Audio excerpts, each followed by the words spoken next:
नमस्ते दोस्तों, आपका दिल से स्वागत है रियल एस्टेट बिजनेस ट्रेनिंग में। आज हम एक ऐसे टॉपिक पर बात करने जा रहे हैं जो न सिर्फ मेरे लिए बल्कि हर उस इंसान के लिए बेहद जरूरी है जो बड़ा सोचना चाहता है, और वो है रियल एस्टेट। अब आप में से कुछ लोग सोच सकते हैं, रियल एस्टेट ये तो बड़ों का खेल है, या पता नहीं ये फील्ड मेरे लिए है भी या नहीं। लेकिन सुनिए, रियल एस्टेट सिर्फ प्रॉपर्टी बेचने का काम नहीं है।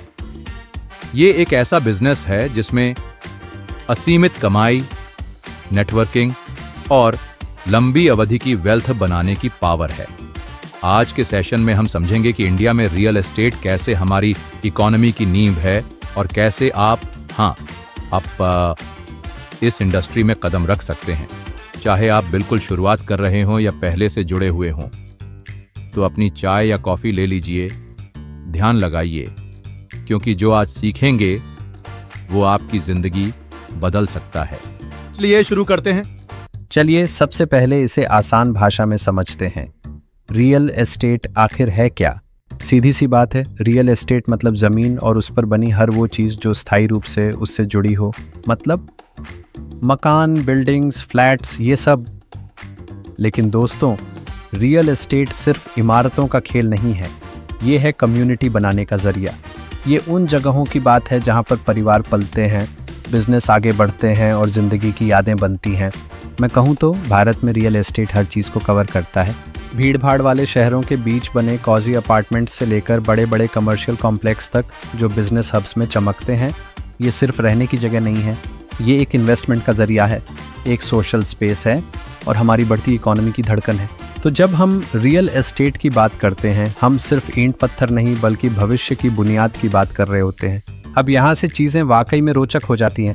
क्या आपको पता है कि रियल एस्टेट भारत की जीडीपी का करीब 7-8% हिस्सा बनाता है? हाँ, आपने बिल्कुल सही सुना।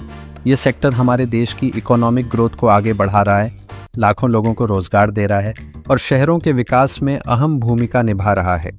यहाँ एक इन्फोग्राफिक दिखाए, जीडीपी में योगदान, जॉब क्रिएशन के आंकड़े और अर्बन ग्रोथ का ग्राफ। मैं कहूँ तो, और सुनिए, ये आंकड़े यहीं रुकने वाले नहीं हैं। जैसे जैसे ज़्यादा लोग शहरों की तरफ बढ़ रहे हैं और उन्हें रहने के लिए घरों की ज़रूरत है, वैसे वैसे इस इंडस्ट्री की डिमांड भी तेज़ी से बढ़ेगी। ये एक ज़बरदस्त मौका है, चाहे आप इन्वेस्टर हों, बिल्डर हों या कोई ऐसा व्यक्ति जो इस फील्ड में अपना नाम बनाना चाहता है। रियल एस्टेट अब सिर्फ ज़मीन का काम नहीं है, ये है भविष्य में निवेश करने का स्मार्ट तरीका। सबसे पहले बात करते हैं मुंबई की, जिसे हम भारत की फाइनेंशियल कैपिटल भी कहते हैं।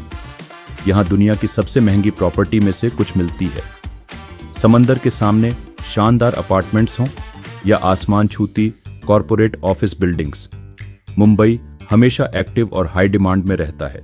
इसके बाद है बेंगलुरु, हमारा टेक्नोलॉजी हब। यहाँ स्टार्टअप्स की बाढ़ सी आ गई है और उसी के साथ प्रॉपर्टी की डिमांड भी आसमान छू रही है। यहाँ रियल एस्टेट में इन्वेस्ट करना मतलब फ्यूचर को पकड़ना। अब बात करें दिल्ली की, जो इतिहास और आधुनिकता का एक शानदार मेल है। यहाँ का प्रॉपर्टी मार्केट बहुत वैरायटी से भरा हुआ है, सस्ते से लेकर प्रीमियम सेगमेंट तक, हर किसी के लिए कुछ ना कुछ है। और हैदराबाद को कैसे भूल सकते हैं? इसके आईटी पार्क्स, बेहतर अर्बन प्लानिंग और तेजी से विकसित हो रही इंफ्रास्ट्रक्चर ने इसे रियल एस्टेट के हॉटस्पॉट में बदल दिया है। लोग यहाँ बड़ी संख्या में शिफ्ट हो रहे हैं और मार्केट बूम कर रहा है।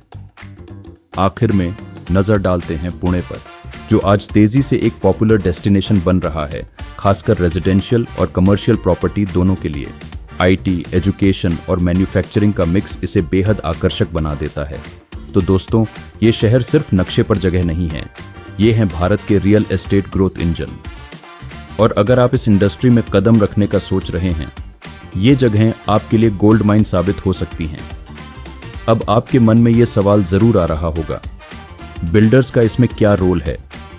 तो सुनिए, ये लोग इस खेल के सबसे अहम खिलाड़ी हैं। इन्हीं के कंधों पर होती है सबसे बड़ी जिम्मेदारी, जमीन खरीदने से लेकर उसका प्लान बनाने तक और फिर वहां घर, फ्लैट या ऑफिस खड़ा करने तक।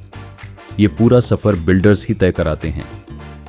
चाहे बात हो लग्जरी विला की या बजट अपार्टमेंट्स की, इन्हीं की वजह से हमारे सपनों के घर हकीकत बनते हैं।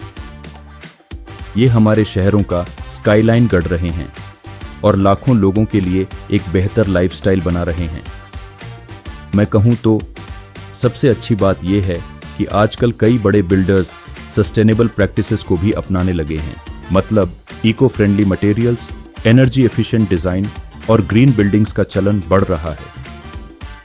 ये ना सिर्फ पर्यावरण के लिए अच्छा है, बल्कि आज के समझदार और जागरूक होम बायर्स के लिए भी एक बड़ा प्लस पॉइंट है। तो जब हम रियल एस्टेट की बात करते हैं, बिल्डर्स की भूमिका को कभी नज़रअंदाज नहीं कर सकते, क्योंकि ये हैं वो लोग जो सपनों को ईंटों और सीमेंट में बदलते हैं।